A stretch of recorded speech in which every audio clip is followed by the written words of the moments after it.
कई बार ऐसा होता होगा आपके साथ में भी कि मंदिर तक चले जाते हो, भगवान को अगरबत्ती दिया सब लगा देते हो, लोटा भर के पानी चढ़ा भी देते हो, पर कई बार ऐसा फिर बाद में याद आता, ओ राम मैंने बेलपत्री तो उठा के लाई नहीं, बेलपत्री लेके आना था मेरे को, मैं बेलपत्री तो लाई नहीं।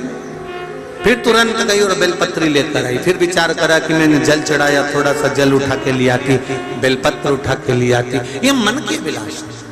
भगवान विष्णु ने कहा कि मैं आ सकता हूं, राम जी आ सकते हैं, भगवान कृष्ण आ सकते हैं, भगवान ब्रह्मा आ सकते हैं।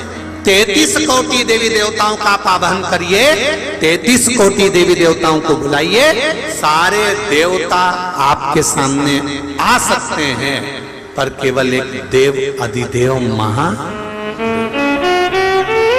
अच्छा और सरल भाषा में समझ लो रे भाई, तुम पूरे कॉलोनी में घूम के आओ, पूरे नगर में घूम के आओ, अशोक नगर में घूम के आओ, गुना में घूम के आओ, शिवपुरी घूम के आओ, ग्वालियर घूम के आओ, तुम्हारी मर्जी पड़े सीहोर घूम के आ जाए, तुम्हारा मन पड़े जहां जहां घूम के आओ। जिसके यहाँ भी जाओगे तो मालूम पड़ेगा इनके शरीर में पितर देवता आते, कोई कहेगा इनके शरीर में देवी जी आती, कोई कहेगा इनके शरीर में भेरू जी आता, कोई कहे इनके शरीर में ये आता। पर तुमने कभी सुना कि किसी के शरीर में महादेव आता?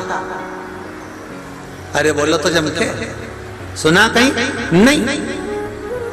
क्योंकि अगर उनके शरीर में आ गया और किसी ने धतूरा लाके धर दिया कि खा के बता,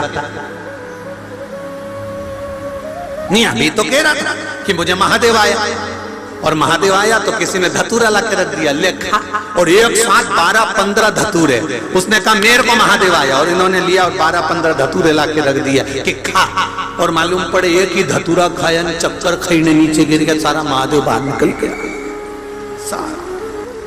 तो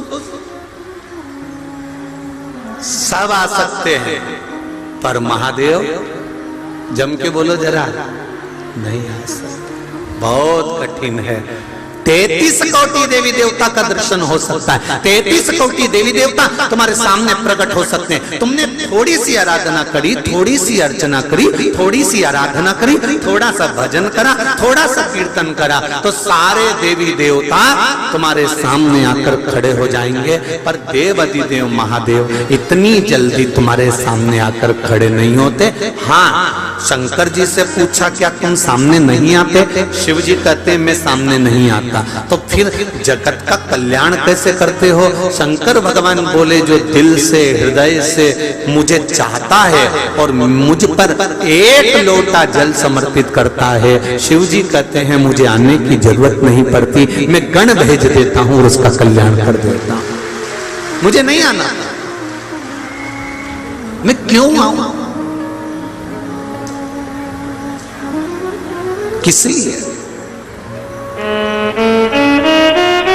महाराज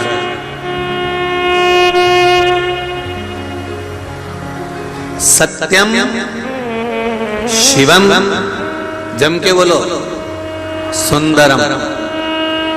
सत्य जीवन में आया तो शिव मिल गया, शिव मिला तो जीवन में सुंदरता बढ़ गई अपने आप।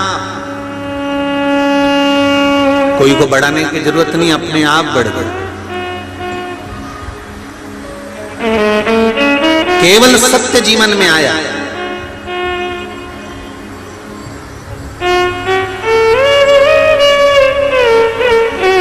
शिव कथा कह रहे हैं। ब्रह्मा जी ने कहा मुझे आपके पिताजी भगवान शंकर को देखना, मुझे शिव को देखना, देवाधिदेव महादेव को देखना।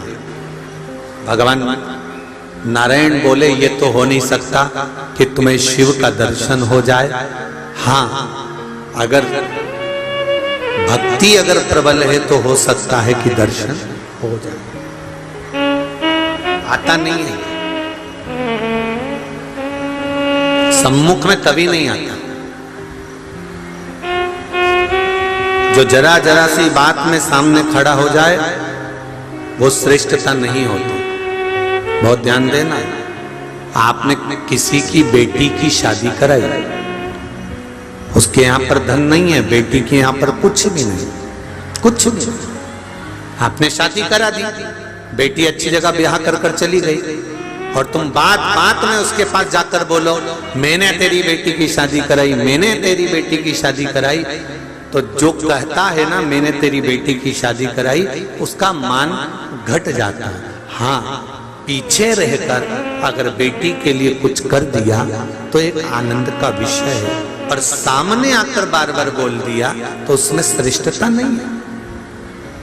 एक संशय मेरी माताओं के मन में आता है कि हम जिस मंदिर में जाते हैं उस मंदिर में अगर मान लो किसी मंदिर में नंदी नहीं है और नंदी रख दो तो कोई दोष लगेगा?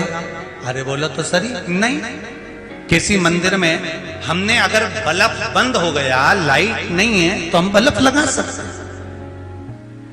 शिव मंदिर में अगर शंकर भगवान का शिवलिंग रखा हुआ है और वहां कोई व्यवस्था तुमको करना है तो कोई दूसरे के आस लगा कर बैठोगे क्या कि वो व्यवस्था कर जाएगा? देवाधिदेव महादेव से कहकर जाना कि किसी शंकर के मंदिर में अगर कोई काम हो रहा है और हमारे माध्यम से अगर शंकर के मंदिर में एक ईंट भी लग जाए तो ये शिव की कृपा ही होगी, वो भंडार भरने वाली, खाली नहीं जाता।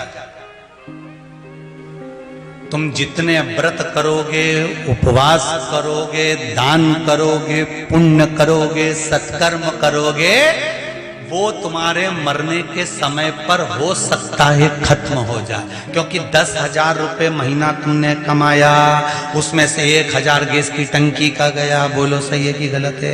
1,000 रुपए ट्यूशन में गया, 1,000 रुपए सब्जी में गया, 1,000 रुपए दूध में गया, 1,000 रुपए बीमारी में गया, 1,000 रुपए ट्यूशन में पहुंच गया, किराया मकान का किराए में चले गया। तो तुमने जो 10,000 रुपए महीना कमाया, तुम्हारा खर्चा तो बढ़ते गया बढ़ते गया बढ़ते गया, और मालूम पड़े ऊपर से कर्जा हो गया। उसी तरह तुमने व्रत करा, पुण्य कमाया, तुमने तप करा, पुण्य कमाया, भजन करा, पुण्य कमाया, सत्यनारायण जी की कथा कराई, पुण्य कमाया, भागवत सुनी, पुण्य कमाया, शिव पुराण सुनी, पुण्य कमाया। तुमने पुण्य तो बहुत सारा इकट्ठा करा, 10,000 रुपए महीने जैसा कमा कर रखा, और तुमने पाप भी तो करा। किसी को गलत दृष्टि से देख लिया, पुण्य गया।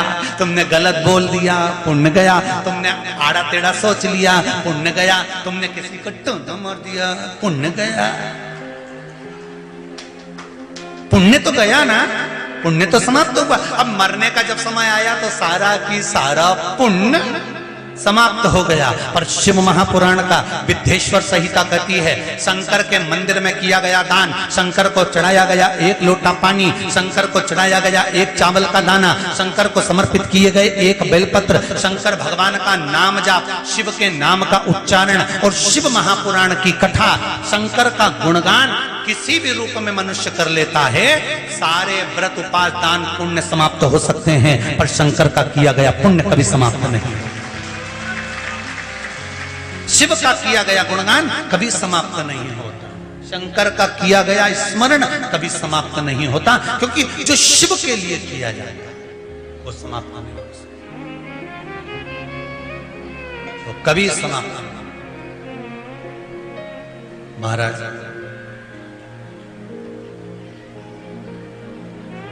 सिंह केतु से कहा, भील चंड सुनो, सिंह केतु वो एक शिवलिंग मिला है मेरे को, और वो जलाधारी से दूर पड़ा हुआ था, और मैं उस शिवलिंग को लेकर आ गया हूँ, उठाकर लाया हूँ। ऐसी ही जानकारियाँ प्राप्त करने के लिए इस चैनल को लाइक, शेयर और सब्सक्राइब जरूर करें। ओम शिवाय नमस्तुभ्यम।